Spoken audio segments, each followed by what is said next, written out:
Alright, so welcome back to UCRD Reviews. This review we're going to be covering a set that has two different mobile suits in it. It has one figure, but you can make it into two different versions. So we have the MS-14A Gelgoog and the C-type equipment, and this is a version anime. So this is the box for the figure. You don't have the standard window here. You actually have a really cool Aboaku scene. And you have the Gelgoog, and you have the Canon type as well. So that's the other one that we can make, and that's what makes this an MSV suit, because the Gelgoog comes from Mobile Suit Gundam. It's also been an 8th MS team and several other animes. But the Gelgoog Cannon came from MSV. We did see it in the Gundam 0081 little animated feature and whatnot, but it originated from MSV. So on the back of the box it shows there's the Gelgoog, some scenes, some of the articulation, and then the actual Gelgoog Cannon that you can make. So looks like a really neat figure. You have the standard type Gelgoog on the side there. So let's take a look at it, see what we're working with here. Alright, so here is the Gelgoog, the mobile suit from Mobile Suit Gundam that the Zeons had that could actually stand a chance against the Gundam and the things that the Federation was developing, but they put it in the hands of novice pilots who just got them destroyed, and Zeon lost the war. So first thing that you're going to find right out of the box is you do have this here. So this is a little like sticker set that gets you some of the insignias and emblems and lines and whatnot that the Gelgoog Cannon would commonly come with, although you can use this with the regular Gelgoog too. So this is really cool to kind of add more of a flair to the actual design here. So let's look into that. So this is the Gelgoog. Right off the bat, you'll notice it's kind of plain with the paint. I mean, all of this is a single molded color.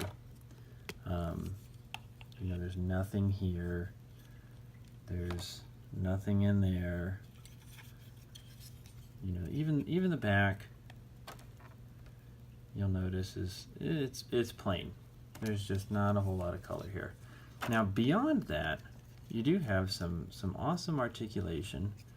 Look at that movement in the head. I mean, that's quite a bit. So you have lots there. You know, you have this skirt arm removes. You have lots of leg articulation here. You do want to be careful with these pieces, this big chunk here. You'll see down there are two screws that are holding it in place. It does wiggle a little bit, but it is breakable, so you do want to be careful with that. But you see the foot kind of pulls away so that you can pose it out, and you just kind of clip it back in there. So you get lots of articulation out of this. Chest articulates quite a bit, and it's sculpted all the way through in there, which is kind of nice. Cockpit doors sculpted in there. Now at the head, you can, just like previous RDs, move the mono eye wherever you want, which is a really neat little feature. But other than that, let's go ahead and get into what some of the accessories are for this figure, because there's a lot of cool stuff that it comes with. So let's start with the standard hands here. Just like many other releases, you get 4 sets. So you have some posing hands. You have these hands here, which are really difficult to get out. These are for the beam naginata. So they're very, very curved. two-handed poses, etc. So you have those. You have another set of posing hands right here. And then you have your gun hands, your trigger hands, that are oddly shaped because the Gelgoog's beam rifle is oddly shaped. You have 2 trigger fingers on each one. It's really interesting there. You do also get some of my favorite accessories are the commander type head. You do get a replacement fin up here in case this one breaks, which I really like.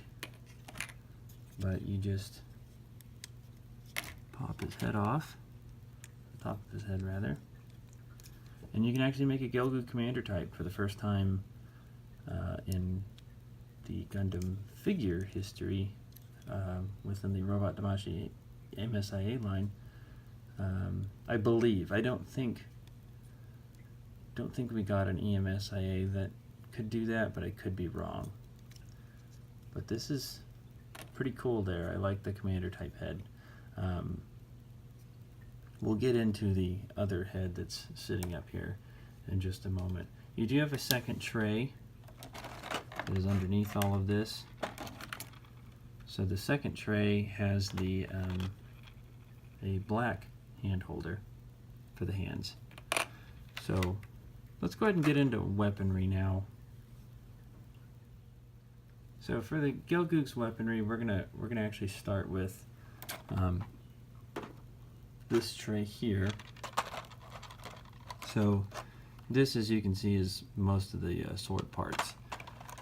So you do have this little piece, your standard Naginata here. I'm going to replace his head so that I don't break anything while I'm moving him around.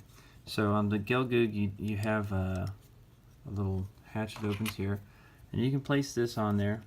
It is extremely tight. You heard it snap pretty loud on there. So it can go on there, and then you just never remove it. It's stuck there forever. That does come off, as does that one. There we go. Got it off. So let's put this back together here.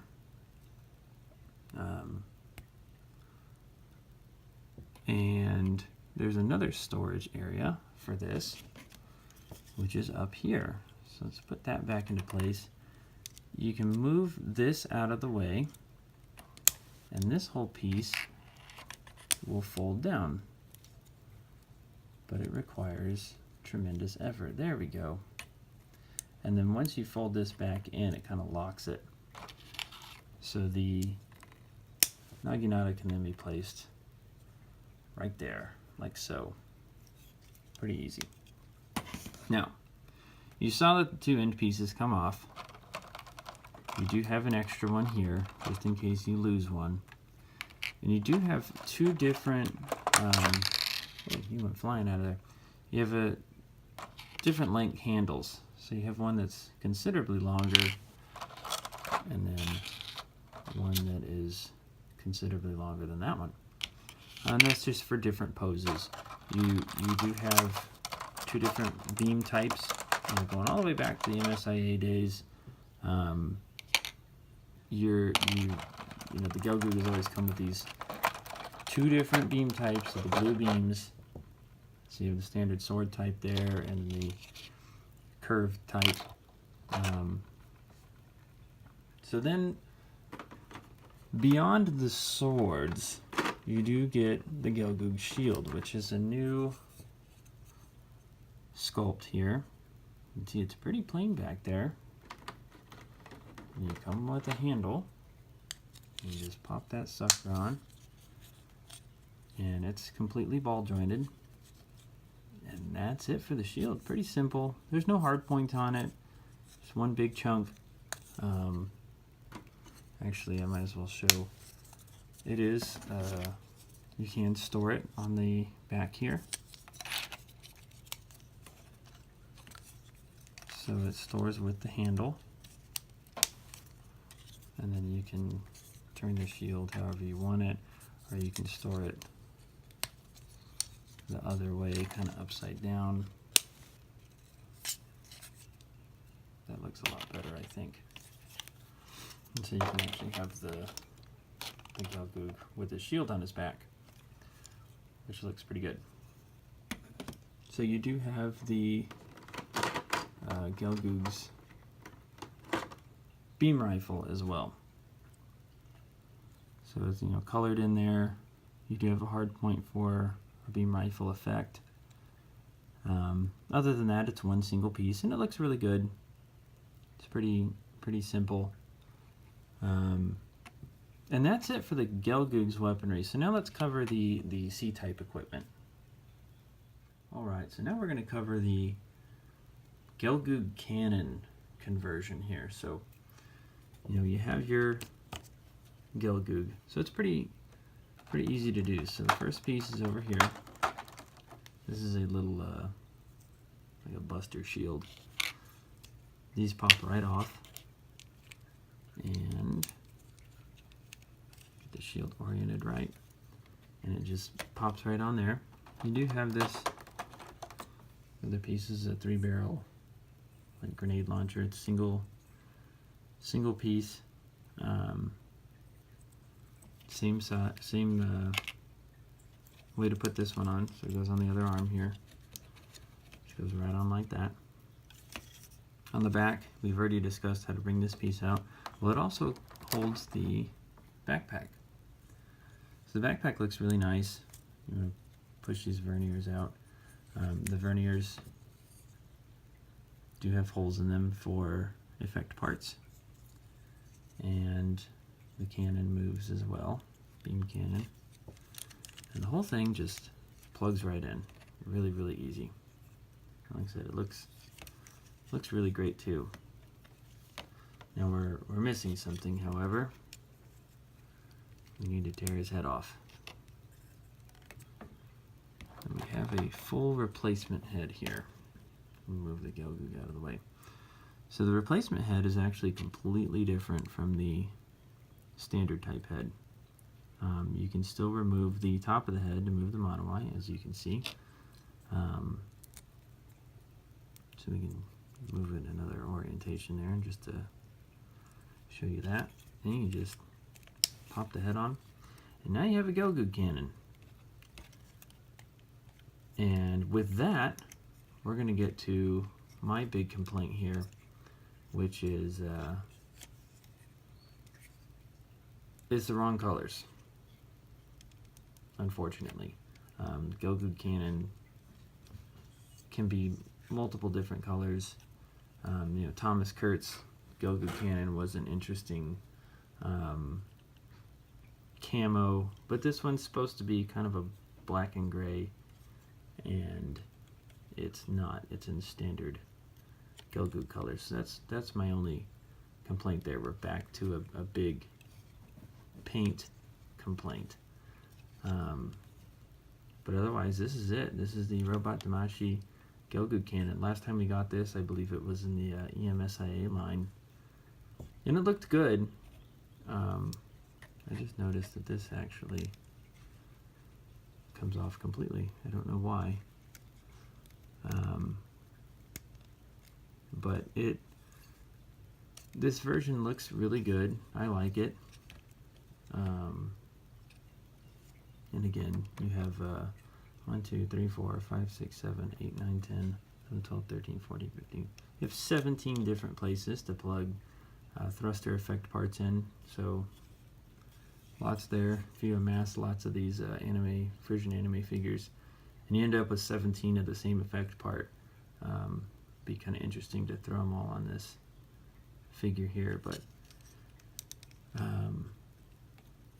you know, it looks really good. I like it. I like that it's that we get a Gelgoog cannon in this line.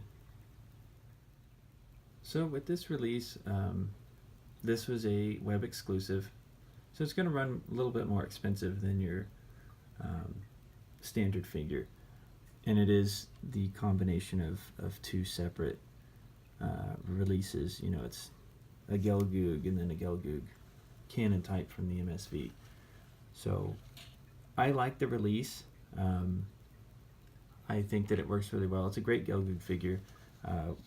One big complaint is the paint. You know, with the standard Gelgoog, there's just not a lot of detail in it. With the Gelgoog Cannon, it's just a completely wrong color. But there's a lot of redeeming factors here. Because it's an exclusive, it doesn't have any real effect parts. But it does have a lot of great accessories to it. And, you know, that alone makes it pretty worth it. I mean, if you're like me and you're a fan of the Gelgoog from Mobile Suit Gundam, this release is worth it, even if you never use the Gelgoog Cannon part of it. I do kind of wish they were released separately, just to cut the cost down on the people that wanted the Gelgoog and allow the Gelgoog Cannon release to be in the proper colors. But I can understand, I suppose, why they put them together.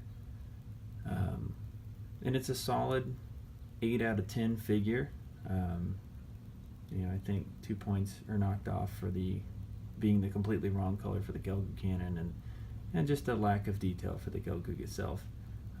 Other than that, you're getting a very solid figure. If this is something that you can pick up for cheap, go for it.